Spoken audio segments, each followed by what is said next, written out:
Emails from Afar, a chef's culinary adventure around the world. By Mike Sanders. Chapter 19, S21, Phrom, and the Year0.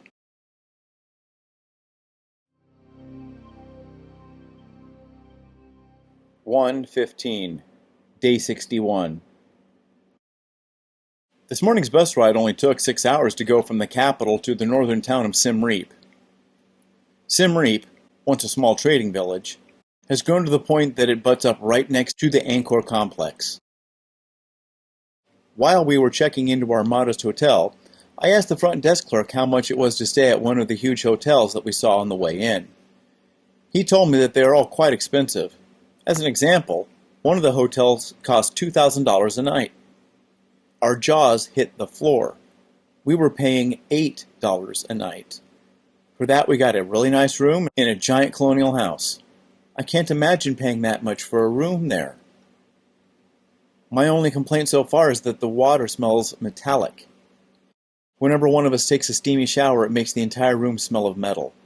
The water runs clear but reeks of rust. Pretty nasty. Once we finished some lunch and had a cool drink at the patio bar of the hotel, we realized that it was still early enough in the day to take advantage of a special opportunity we had. A one-day pass to the Angkor complex costs only $20 a person, which you can only buy 1 day in advance, which comes with a handy little map filled with great info and facts. When the park closes at 6 p.m., all the day's guests must leave within that hour. Then, at 7, they let in the next day's guests into the park so that they can watch the sunset and the stars come out up on top of a little mountain. At 9 p.m., the complex closes and everyone leaves until 5:30 a.m. the next morning. So we gathered up our cameras, bought 2 bottles of water from the market 2 doors down, and hailed the first taxi to pass us by. It was just a short 20-minute ride to the parking lot at the base of a good-sized hill. The mountain was steep and covered in deep jungle and a herd of tourists. The well-worn path was difficult to get up due to the oddness of the footsteps. After a short struggle, we quickly figured out that if you walk along the edge of the path, the rocks worked a little bit like stairs. The view from the top consisted of jungle as far as the eye could see. Studded with heavily weathered gray ash ruins and temples, the overwhelming view was that of a few huge rectangular pools reflecting the cobalt blue sky. The largest pool, called Sra Srong, can be clearly seen from 250 miles up in space. It's that large. I can believe it now that I've seen it for myself. The best part? It was the king's bathtub. Off to the distance I could see the focus of the complex, Angkor Wat. The dramatic spires of Angkor Wat stood proudly against the lush emerald green foliage. Believe it or not, the Khmer people migrated their way here from the Madras area in northern India through Cambodia. They were Buddhists, but their version retained most of the elements, teachings, and gods of Hinduism. All of this is reflected in the architecture, as everything around has a slightly Indian feel about it. Once established, they knew that they were a powerful people locally, but small and insignificant in the cosmos. Theories range from war to deforestation to drought, but eventually Angkor was abandoned a few generations later. It was only rediscovered 400 years later in 1860 by the Frenchman Henri Mahout. The jungle had completely reclaimed the land. Since then, the jungle has been slowly cleared back, revealing hundreds of ruins, temples, massive earthworks, and a long-forgotten metropolitan city. The 2 4-foot-thick, 8-high walls that surround the complex, added together, are a little over half as long as the Great Wall of China. Unbelievably, the whole Angkor complex has 2 times more stones in it than the Great Pyramids of Egypt combined. This place is so vast that entire professional careers are spent studying a small portion of this complex. Clearing the jungle reveals monumental discoveries every day. At the end of our evening time in the complex, we took the short 20-minute taxi ride back to the hotel. During our ride, our driver offered to take us on a one-day tour of the highlights of the complex for a reasonable price of $10 a person. He would take us to all of the main sites and any other place that we would like to see. He told us that the usual drill was that he would come and pick us up at 5:15 a.m. so we could see the sunrise over Angkor Wat. So that's the plan. I'm going to surprise Sarah in the morning with a picnic breakfast. She had mentioned something about having a granola bar and then lunch at one of the stands. Hell, I can do better than that, at least for breakfast. When she got into the shower, I told her I was going to go buy some water and slipped out. I got a small bunch of monkey bananas, a large bottle of orange juice, 3 small baguettes, some Laughing Cow cheese, 1 Dannon lemon yogurt, and granola bar for each of us. I have some paper napkins, 2 plastic spoons, and my Swiss Army knife. The mini fridge has a spot for an ice tray, and the OJ just fits inside it, so hopefully it will be cold in the morning. 1/16, Day 62. When the taxi pulled into the main parking area near the Angkor Wat complex, it was 5:30 a.m. Energized by the coming day, I was eager to get out of the taxi and start exploring. The sky was still completely dark, and the giant dirt parking lot was totally deserted. We walked around a little by the light of the stars, marveling at being given the chance to have some time alone here. The night air was humid and warm, making us sticky with beads of sweat. We had covered ourselves in deep before leaving the room to try to keep the mosquitoes at bay, but they were still pretty fierce. We sat in front of the main gate for 30 minutes, waiting for them to open. Sarah was anxious for just a touch of light in the sky to appear to provide a photo opportunity. We crossed the main causeway over the huge moat surrounding the temple grounds. There were thick clouds of mosquitoes swarming everywhere, so we literally ran down the stone bridge.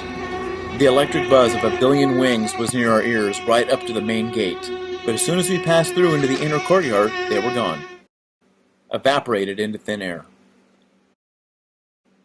I felt like Indiana Jones again.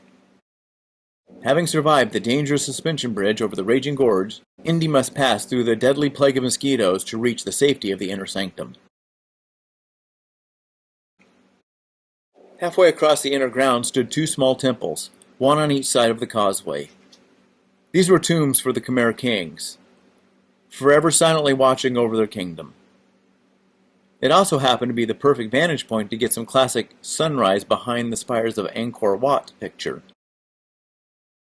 This Wat means so much to the Cambodians that its likeness is set in the center of the national flag. Sarah said something about eating her granola bar before the sun came up so she wouldn't miss any photographic opportunities. "You're right. Stay put, I'll grab it," I said. I spread a towel down, which I took from the hotel this morning, then set everything out. As I did, I could visibly see Sarah's eyes grow bigger and bigger and bigger. Just as I was finished, she gave me the biggest hug and kiss, then thanked me for doing such a thing. She was totally surprised and touched. She was expecting a quick snack with some water. Hey, what can I say? It's good to be romantic once in a while. Over breakfast, the sun slowly pulled back the night. We got some great pictures of a pink sky streaked with high silver clouds. Ever so slowly, the dusky sky gave way to the light of dawn, which revealed a parking lot full of buses. We looked back to see hordes of people starting to make their way in. We quickly gathered up our things and walked briskly down the rest of the causeway to the entrance of the Wat. Once past the final gate, we could see the full extent of the Wat. The 3 great stone towers with their steeply stepped sides were entirely overwhelming when standing at their base. Each one was elaborately decorated with carvings and statues. Centuries of heavy rain and intense sun have eroded the exposed stone a great deal. In some places, the stone is so rotten, the surface is a powder-covered sandstone. When I rubbed the surface with my hand, I could feel small crystals rolling around in the dust. The brochure we had gotten with the ticket said that they allow visitors to climb up to the top of one of the spires if they wish. Sarah's fear of heights made her very wary of climbing to the top with me. We went back and forth, but in the end I convinced her that this was something like seeing the Eiffel Tower and not going up. She quickly, and quite astutely, pointed out that the Eiffel Tower has solid metal steps with handrails, an elevator to the top, but she agreed with the premise of my argument, and acquiesced. The narrow steps, which only stuck out about 3 inches to begin with, were worn down from eons of rains and millions of feet to the point of being a smooth slope. It was very difficult to find a foothold. Each step was slick from the powder of rotten stone. The steps rose at an insane angle, close to 80 degrees. I have climbed some Mayan and Aztec pyramids in Mexico over the years, and they are mighty steep. But the steps at Angkor were far steeper and much more dangerous. I know that the steep rise in those Mesoamerican pyramids and in these spires was done quite intentionally by the architects. As you climb, you have to look down at your feet so you don't misstep or slip. The real point being you have to bow your head as you ascend towards heaven. We were climbing on all fours, one step at a time, slow and easy. It almost felt like climbing a ladder.